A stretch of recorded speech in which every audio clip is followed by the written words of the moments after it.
Sejak daripada ucapan tadi itu, Ubay bin Khalaf sudah jadi ketakutan, risau, takut, bimbang, sampai pada saat diajak oleh Abu Jahal, diajak oleh Abu Sufyan, diajak oleh Utbah, Syaibah, dan juga dengan puak-puak Quraisy lainnya, ternyata Ubay bin Khalaf tak nak ikut pergi ke Badar. Pengecut. Apa? Pengecut betul. Mana dengan keberaniannya, mana dengan janji-janjinya, mana dengan ketegasan dan juga dengan keperkasaannya. Layaknya kamu tuh ambil celak mata, pakai pakaian perempuan jadi pondan saja, jangan jadi laki-laki. Disuruh jadi pondan, naik emosinya. Saya bukan pondan, aku bukan perempuan. Akhirnya Ubay bin Khalaf tadi itu berangkat. Satu sasaran saja, bukan untuk melancarkan serangan, tidak ada tujuan untuk menyerang Sina Abu Bakar kah, Sina Umar kah, Sina Utsman kah, Sina Ali kah. Di dalam kepala Ubay bin Khalaf itu hanya satu orang saja, Rasulullah SAW. Upaya, tenaga, waktu, pikiran, konsentrasi itu hanya fokus untuk membunuh baginda Rasulullah SAW. Pada saat mundar-mandir tidak nampak sedikit pun daripada bagian anggota Ubay bin Khalaf, melainkan hanya sebelah mata saja, seperti ini saja yang kelihatan.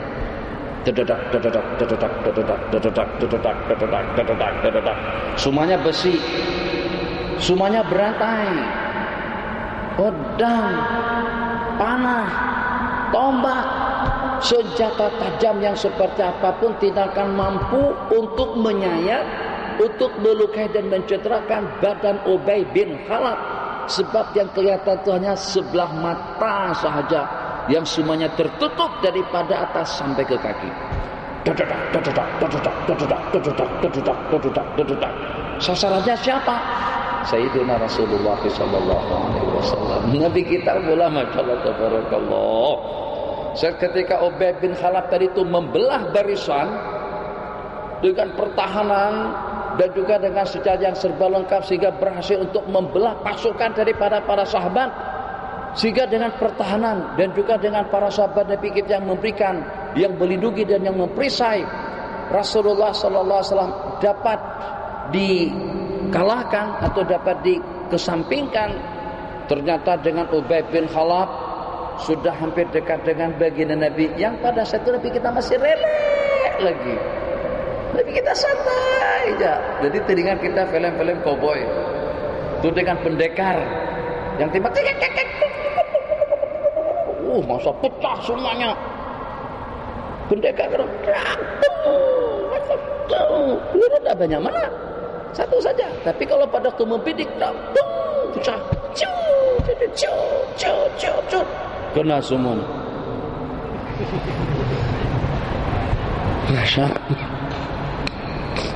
Luar biasa. Nabi kita kata, pinggir, bagikan dia laluan. Ubay mendekat.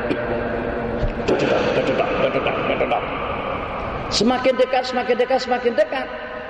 Kira-kira dalam ukuran yang cukup, Nabi kita tidak guna tenaga seperti pada waktu Nabi kita mengadakan pertandingan dengan Rukanah.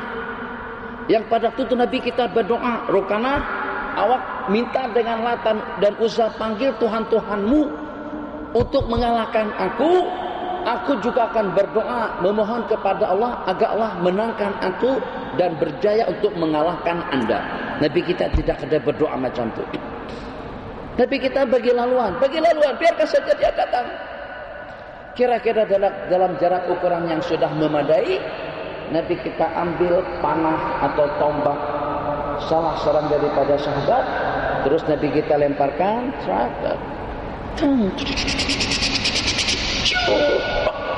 masuk ke lubang mata tadi.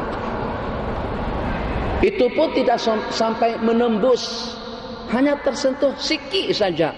Lubangnya tersentuh sikit saja dengan mata Ubay bin Khalaf. Ubay bin Khalaf langsung tersungkur, jatuh terjungkir balik, mengorok seperti lembu. Maka pada saat didatangin oleh orang-orang Quraisy, boleh dipastikan sahabat Nabi kita hanya punya kuda 2 aja. Onta hanya kira-kira dalam 70. Itu disilih gantikan. Pasukan semuanya 313 orang, orang kafir sejumlah 1000 lengkap dengan segala keperluan. Mana boleh yang 313 tadi itu menang. Jadi didatangin oleh Abu Jahal, didatangin oleh tokoh-tokoh Quraisy. Kalau bahasa kurang lebihnya cuman kena dikit, sikit aja, ujung mata tombak tersentuh mata, takkan awas sudah mengorok jatuh seperti ini. Jadi kata Ubay bin Khalaf dengan penuh keyakinan, aku dah kata dah, begitu kan bahasanya, dah kata dah, Muhammad di Mekah mengancam akan membunuh aku. Sentuhan ujung mata tombak yang sedikit tadi itu, kalau menyentuh badan-badan tentara pasukan kita semuanya, niscayalah semuanya akan mati. Oh, itu tombakan daripada itu saja dalam catatan sejarah orang yang pernah dibunuh oleh Sayyidina Rasulullah SAW. Sementara justru semakin ramai syuhada, semakin ramai musuh-musuh yang dibunuh, akan semakin tinggi martabatnya, akan semakin banyak pahalanya, akan semakin banyak rampasannya, akan semakin banyak genjarannya. Sahabat Nabi kita yang bernama Al-Bara ibnu Malik, seorang saja, orangnya kecil, kurus, tapi dalam perlawanan sudah membunuh sejumlah tidak kurang daripada 100 orang kafir. Kecil saja, mubarazah, satu melawan satu. Dalam peristiwa yang disebutkan, Sayyidina Umar berpesan kepada pasukan, kalau pada saat dengan kita dalam satu peperangan kita kehilangan panglima perang, atau panglima perang kita ternyata sudah tidak leluasa lagi untuk mengangkat bendera, jangan sekali-kali kalian melantik Bara bin Malik untuk menjadi panglima perang, bakalan dihabisin kita, begitu bahasanya. Kalau dia yang menjadi panglima perangnya, tidak akan tersisa seorang pun daripada pasukan, semuanya akan dibawa maju untuk melawan musuh. Sebanyak apapun jumlah bilangan musuh. Pada peristiwa Yamamah ada satu lokasi lebih besar daripada lokasi masjid ini yang boleh menampung sejumlah tidak kurang daripada dalam 40.000 orang. Lokasi itu disebut dengan Hadikatul Maut, artinya taman kematian, taman mati. Pernah dengar gerakan 30 September tahun 70-an di Indonesia? Itu ada istilah lubang buaya. Pada saat jenderal-jenderal di zaman Pak Harto, sebelumnya lagi itu dimasukkan ke dalam liang buaya. Itu tidak penting. Yang ingin saya kongsikan, Musailimatul Kadzdzab yang mengaku menjadi nabi dan rasul, yang ada Al-Qur'annya, ada wahyunya, ada Jibrilnya, ada malaikatnya, ada hukumnya, ada syariatnya. Pertemuan yang pertama dengan Rasulullah SAW, sebagaimana awak nabi dan rasul, aku juga nabi dan rasul. Aku percaya dengan kamu sebagai nabi dan rasul, dan awak kena juga percaya dengan aku sebagai nabi dan rasul. Nabi kita bersabda, aku beriman dengan rasul-rasul utusan Allah. Setelah nabi kita wafat, berlaku perang Yamamah, Ma'rakatul Yamamah. Musailimatul Kadzdzab mempunyai pasukan tentara yang terlatih dengan senjata lengkap dan juga dengan benteng yang tidak dapat dikalahkan. Bentengnya besar sekali, di dalamnya ada 40.000 orang manusia. Senang saja naik ke atas dengan panahnya, naik ke atas dengan tombaknya. Orang yang nak masuk tidak akan berhasil.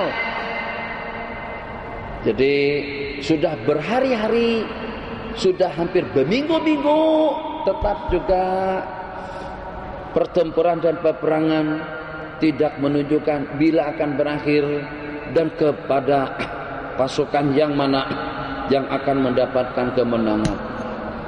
Apa kata Sayyidina Bara bin Malik, saudara kepada Sayyidina Anas? Orangnya kecil, berani, cerdas, seperti Brosli lah. Kalau dahulu Brosli itu kecil saja, tapi itu dalam film Brosli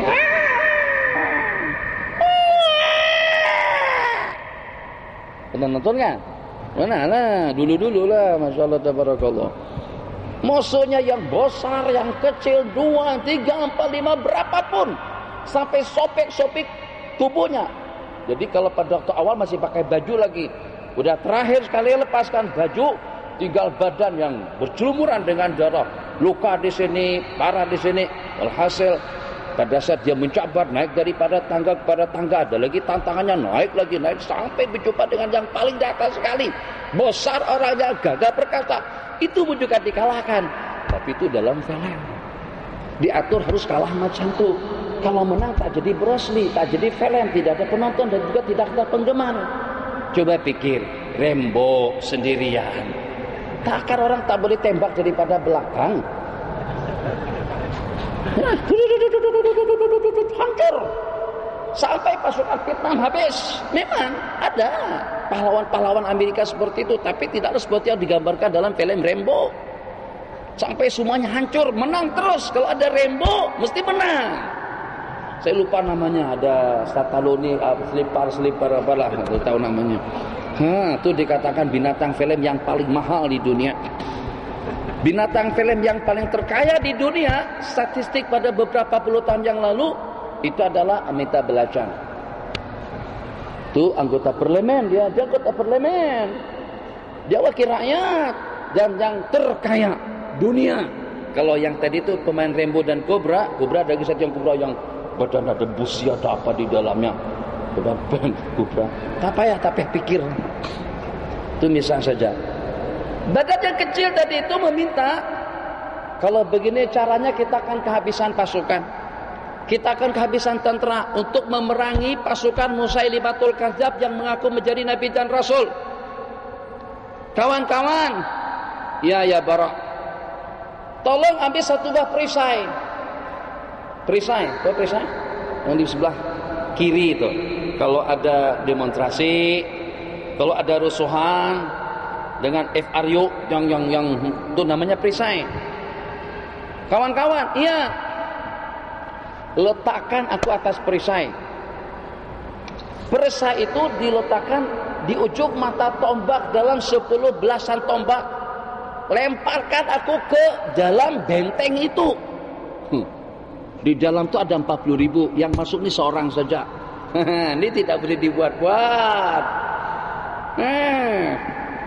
Duduk bela di perisai paling besarnya seperti ini.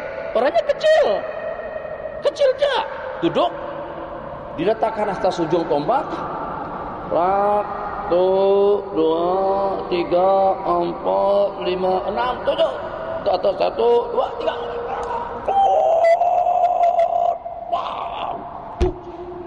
Masuk ke dalam. Setelah saya masuk ke dalam benteng mereka itu, kalau kalian mendengar takbir daripada dalam, serbu saja langsung. Tangan, kaki, kepala, mulut semuanya dimainkan aksi serangan. 40.000 yang diserbu. Yang diserang, yang menyerang hanya satu orang saja. Siapa? Sayyidina Al-Bara ibnu Malik radhiyallahu ta'ala anhu, sampai beliau berjaya untuk memotong tali dan juga memutuskan membuka kunci daripada benteng tersebut. Begitu pintu gerbang benteng itu terbuka, masuk para sahabat. Di dalam sudah terkumpul 40.000 orang pasukan. Maka sahabat Nabi tinggal memainkan senjata saja lagi, yang dipanah, yang ditombak, yang dipedang atau yang dipenggalkan kepalanya. Sehingga dalam peristiwa tersebut, daripada pasukan Musailimatul Kadzdzab yang terbunuh tidak kurang daripada dalam 20.000 orang. Makanya itu disebut dengan hadikatul maut, kebun maut, kebun mayat. Kebun atau taman orang mati. Itu peristiwa dengan Sayyidina Bara bin Azib. Suatu kebanggaan karena jumlah bilangan yang dibunuh oleh beliau. Suatu kebanggaan dengan Sayyidina Khalid ibn Walid, dengan Sayyidina Ikrimah, dengan Sayyidina Amr bin As, dan juga dengan sahabat-sahabat Nabi kita lainnya. Tetap saja dengan baginda Nabi yang pernah dibunuh oleh beliau, manusia yang paling celaka, hanya satu orang saja, Nabi kita tetap menggunakan uslub nubuwah dan juga uslub risalah, kata sahabat saya Taufik Yusuf. Dan kita pernah mendengar ulasan seperti itu karena Nabi kita menginginkan lawan menjadi kawan. Ini sesuainya dalam ceramah politik. Macam mana manusia-manusia yang sudah sebati dengan ideologinya, dengan Lata dan Uzzanya, dengan Manat, Yaghusa wa Ya'uqa wa Nasra, itu nama-nama daripada berhala dan sembahan mereka. Macam mana dengan musuh, macam mana dengan lawan menjadi kawan dan menjadi kekuatan. Nabi kita berhasil untuk membuat yang semacam itu. Sayyidina Ikrimah bin Abi Jahal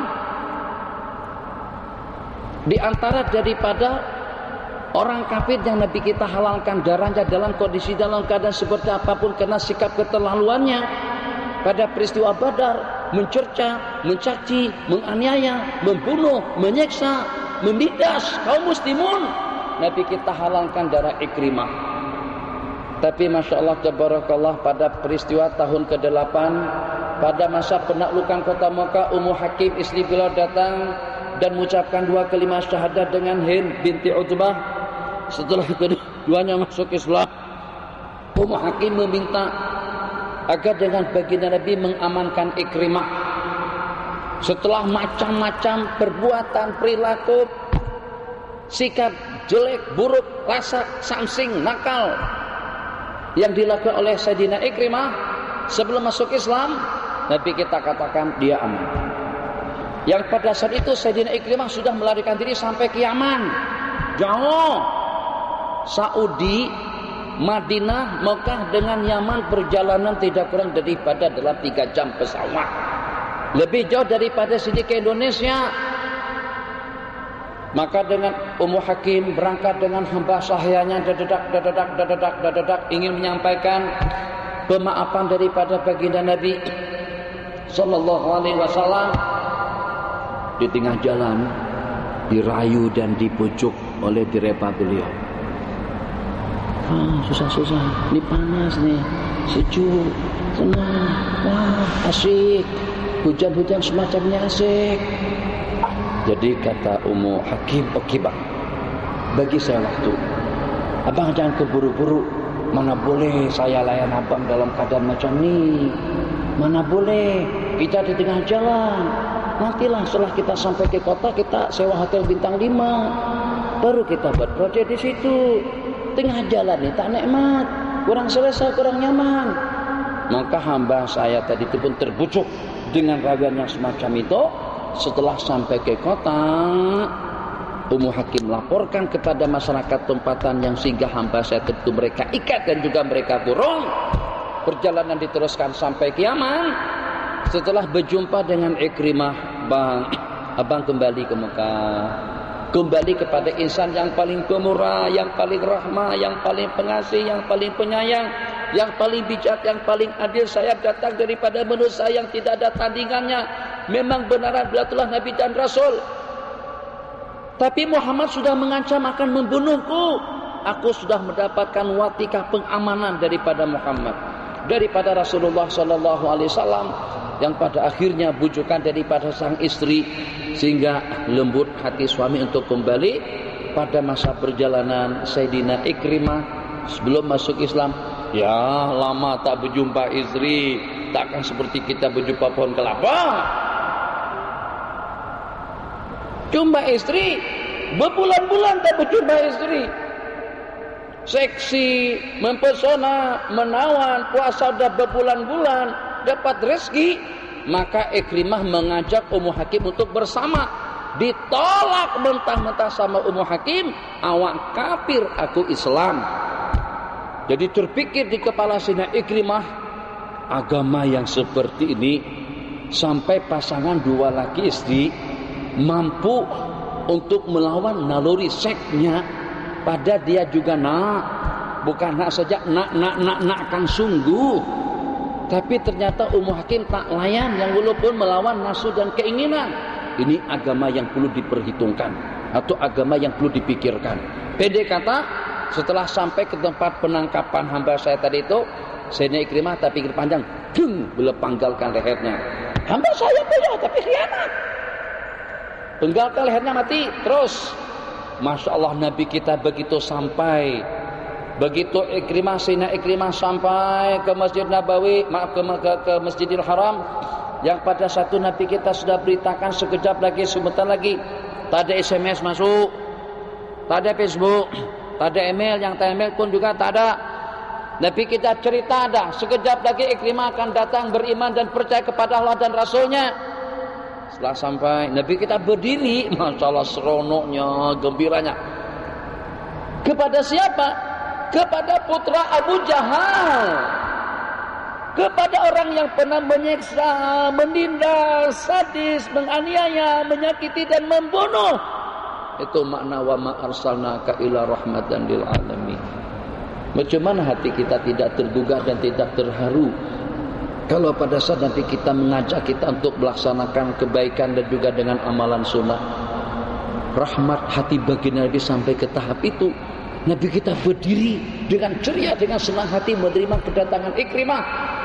Setelah beliau mengucapkan 2 kalimat syahadat, kata beliau, saya memohon dan meminta agar didoakan Allah ampunkan segala dosa kesalahanku dan juga dengan permusuhanku, tempat-tempat yang aku memusuhi baginda, peperangan-peperangan yang aku bersama dengan pasukan mereka, Nabi kita doakan. Sampai Nabi kita pesankan, jangan ada lagi yang mencerca Abu Jahal, jangan ada lagi yang mencerca dan mencaci maki Abu Jahal, Abu Hakam. Sebab satu, tidak akan celaan itu kepada Abu Jahal yang sudah mati, tapi menggores dan melukakan perasaan putranya beliau, putranya dia, Sayyiduna Ikrimah bin Abi Jahal.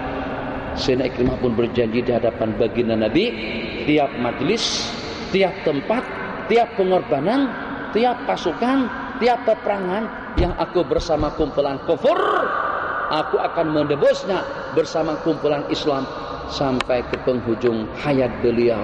Saya simpulkan daripada cerita dan kejadian tadi itu, Masya Allah, tabarakallahu ahsanul khaliqin. Memang betul-betul seperti yang disebutkan tadi itu, Nabi kita berupaya untuk menyelamatkan umat hatta daripada musuh kafir sekalipun. Tetap Nabi kita berusaha bagaimana dengan sang kafir tadi itu akan menjadi kawan. Kita seagama, sebangsa, sebahasa, ideologinya sama, hidupnya di tempat yang sama, kerajaannya dengan kerajaan yang sama. Itu pun ternyata dengan kita tidak mampu untuk kita bersatu padu. Jadi bagaimana dengan lawan yang hanya perbedaannya hanya dalam satu hal saja, hanya beda dalam politik. Bagaimana dengan kita tidak boleh untuk bersatu padu. Jadi dengan satu penghalang harus kita hakiskan, sehingga teman akan menjadi teman, musuh kita upayakan juga akan menjadi teman. Jangan didoakan mereka dengan benda-benda yang tidak elok, jangan didoakan kebinasaan kepada mereka, jangan kita doakan kehancuran kepada saudara-saudara kita. Kekuatan kita ada dengan mereka. Kalau tidak percaya, banyak yang profesional itu bukan di kalangan tuan guru. Ekonomi Malaysia, apakah kuatnya ekonomi Malaysia itu di kalangan tuan guru? Akidah, oke. Pengajian, iya. Tapi dengan teknologinya, tuan guru tidak memainkan peranan mereka dalam dunia tersebut. Kalau orang yang membidangi bidang-bidang semacam itu kita musuhin, berarti kita hilang kekuatan. Ini saya menghimbau saja. Kalau nanti ditanyakan tentang Indonesia, bagaimana Indonesia pecahnya teruk sangat, teruk sungguh. Jadi sejumlah tidak kurang daripada panglima perang kafir. Sayyidina Ikrimah, sebelumnya Sayyidina Umar bin Khattab yang nak membunuh Nabi masuk Islam. Sayyidina Ikrimah masuk Islam, panglima perang. Amr bin al-As masuk Islam. Khalid bin Walid yang mengalahkan pasukan Islam pada perang Uhud masuk Islam. Dan tidak terhitung lagi banyaknya yang tadinya adalah musuh, yang pada akhirnya menjadi orang yang paling setia dengan perjuangan dakwah dan Islam. Itulah didikan risalah, didikan nubuah daripada Sayyidina Rasulullah sallallahu alaihi wasallam. Silakan, ada sembarang soal. Bismillah.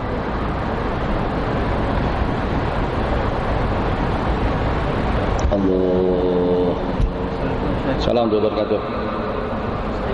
Saya ada kenal seorang teman. Pada mulanya kami sampaikan dengan seorang perempuan, ternyata itu seorang lelaki. Jadi kita cuba menasihati dia supaya dia berubah. Dia cakap dia sudah selesai dengan kehidupan dia sebagai seorang.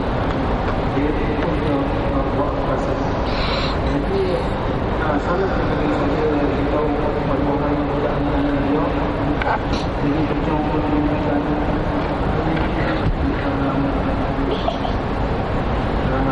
dia bersama